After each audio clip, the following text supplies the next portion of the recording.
My name's Jennelle. I am a technical evangelist / engineer for Microsoft. And today I am here to tell you a little bit about Windows containers. And the question, of course, is it really a container if it has Windows in it?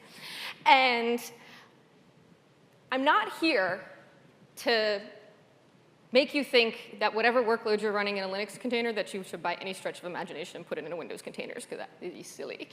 But I want to give you a little insight to what a Windows container is, what Microsoft is doing in the container space, and how that might help you if you're working with workloads that are using Windows. A lot of enterprise customers are now starting to look at containers and want to be able to take advantage of some of that density, that ease of deployment, and some of the other features that we get with containers, but for their Windows workloads. So Windows containers exist in the same way that a Linux container does on top of the kernel. The Windows Server container shares the Windows kernel. And one of the other things that we're able to do with our Hyper-V containers is isolate them so a container can run in a very small hypervisor and have its own kernel for additional security. Oops, let's see if it'll work. There we go. The Hyper-V containers also allow the opportunity to run Windows and Linux containers together on top of the same Windows server, an additional way of improving density on your virtual machines. So if you're looking at Windows containers, you want to get started with a Windows container, where can you find one? There's a couple places. First is our Windows Server 2016 long-term branch, which is out now, has been out for several years. And we have two types of images that come down with that, a server core image and a NanoServer image. They're two different sizes, and they have different functionality depending on what your Windows application might do. We also have versions of Windows Server containers through our semi-annual channels. And I'm not going to dive too deep into how we release various versions of Windows, but the semi-annual channel does allow us to make more changes with our software and release more features faster. So if you are looking at doing Windows containers, I highly recommend going with the semi-annual releases because you'll get feature changes faster. We also have Windows Server 2019, which is currently in preview. It's in there. So what can you do with these containers once you think you want to get started with them? The Windows Server Core container is the container you should look at for lift and shift workloads. If you're helping an enterprise start changing some of their on-prem workloads or workloads that they have running on full versions of server, IIS is great for this. Dynamics as well, you can put in containers with some caveats and with some relative ease. If you're looking at doing new development, if you focus on .NET 5 or .NET Core and any new applications, NanoServer is a much smaller footprint, and it's probably the way that you're going to want to go. We've made a bunch of key feature improvements over the last couple months and within our next release. The most current version out there right now is 1709, or the most used version out there right now is 1709, which came out at the end of last year. And we recently released our 1803 version. The numbers come from the year and roughly the month that we release. So 1803 should be March. It came out in April, but things happen. Some of the feature enhancements that we've put in place is volume support, a lot of development within hooking in with Kubernetes. Pod support was in beta at the end of last fall. We now have additional features with Hyper-V isolation with Kubernetes to allow for different ways of orchestrating them. And we did cool things like add tar and curl in NanoServer. So those of you who might be managing two different types of operating systems, maybe some Linux and some Windows workloads, you can use the same tools across both operating systems. And in the future release that's coming in late fall or closer to the winter of this year, we're making some additional Hyper-V improvements, and we're also starting to optimize the image. What changed with NanoServer? When we first did this a couple years ago, the NanoServer, you could run NanoServer as your host, and you could also run it as your container, and it was kind of confusing, and it was actually still kind of big. So with 1709, We no longer support that as a container host. It's also 70% smaller than the previous container image, so we're really getting much closer to the size of a download that you would see with a Linux image. Obviously, we have all of those additional features that we added in, but the other big thing that we took out is we completely changed the servicing stack. If you're familiar with deploying with Linux containers, when you want to upgrade the base operating system underneath your container, you simply roll out a new container with a new base. We wanted to get away from the Windows-esque servicing stack that we had, which was upgrades and patching and things like that. So we no longer upgrade NanoServer with that servicing stack. We completely took it out, and if you need to change your NanoServer image, you redeploy with an updated base image. Yeah. We've also made a lot of image size improvements from 2016. You can see the server core, which is going to be biggish anyway, has come down from 5 gigs of the download size to 1.6. And the NanoServer's gone from 393 megabytes down to sub 100. And we keep making those improvements so that people who are looking at using Windows containers to improve their deployment speeds will be able to take advantage of that. So if you're getting started with these, where can you deploy them? Obviously, you can deploy them on-prem using a supported host operating system. You can also use Service Fabric, which is one of our orchestrators. You can do it on Azure using VMs with the supported host OS.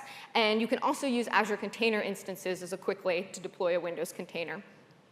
We're also looking at allowing you to be able to use Windows containers in our managed Kubernetes service as well, and that is currently in private preview for anybody who's interested in trying that out. If you want to run a Windows container, a lot of it is about what your host operating system is. If you're going to do bare metal, you need Server 2016, either core or full, or Windows Server 1709 or 1803. Or Windows 10, as you can do Windows containers on Windows 10 Pro or Enterprise for development purposes. If you're going to run it on top of a VM, same OSs as above. You want to make sure you have enough RAM.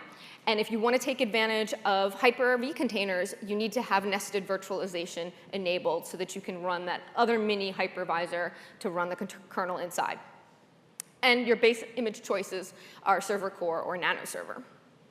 When people approach me and ask, I've got a legacy application perhaps that I want to put into a container, my first question is, can you run it on server core? There's a lot of applications that need underlying features of the full desktop experience of Windows Server, and that is not going to be easy to containerize because many of those features are missing from core. So the first way to get started is to make sure your application can just run on core as a starting point, and then work on making any additional container-specific changes regarding communications, things like that. Version compatibility is a challenge. One of the things that Microsoft has always been sort of expected to do and has supported for our customer base is a lot of backwards compatibility. And with our container deployments, we've actually kind of broken backward compatibility on purpose so that the newest features don't rely on older versions of a container image or older versions of the operating system. But because of that, it's a bit of a mind shift, and you need to make sure that older container images, if you want to use an older container image on a new host, you have to put it in Hyper-V isolation mode to run on a newer host OS. And if you want to run the newest container, it has to be on the newest host OS right now. So we're working on improving that experience and making it less reliant on exact version compatibility, and it's getting better. But it is a bit of a mind shift for a lot of our customers who are very used to newer things being able, or older things being able to run easily on newer versions of the operating system. Oops. Back.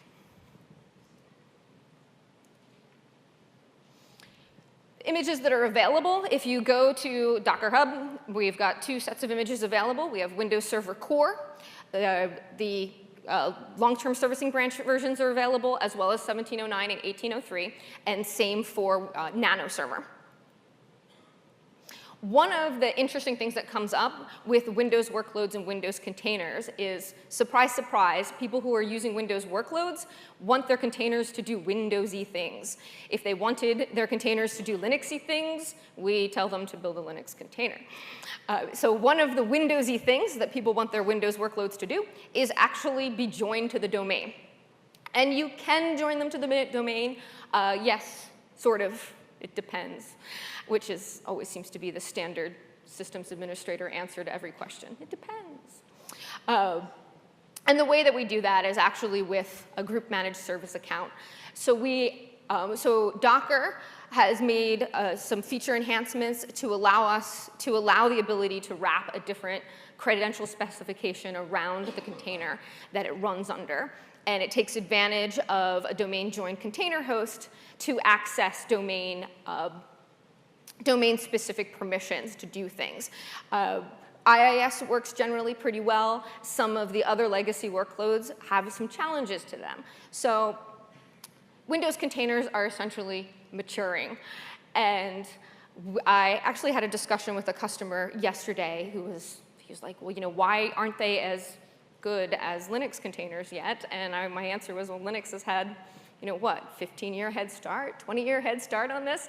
So, we definitely have some work to do with Windows containers, but we are hearing a lot with our customers who want to be able to start taking advantage of a lot of these DevOps practices. They want to be able to quickly deploy applications, get that same developer experience, get that same continuous integration and deployment experience that Linux users are seeing, and be able to do that with the same workloads. It's not necessarily the best lift and shift solution. Not every Windows workload can be easily wrapped into a container with a bow and have it work, but it is a starting point, and it is a goal for many of our customers. So with that, the question is it really a container when it has some Windows in it? And I think, yes, it is. But as I mentioned, we're there, and we're working on it. And if you're doing any legacy workloads on Windows, or you're working for an organization that's using both Linux and Windows, Windows containers can be a viable option for some of your workloads. Thank you.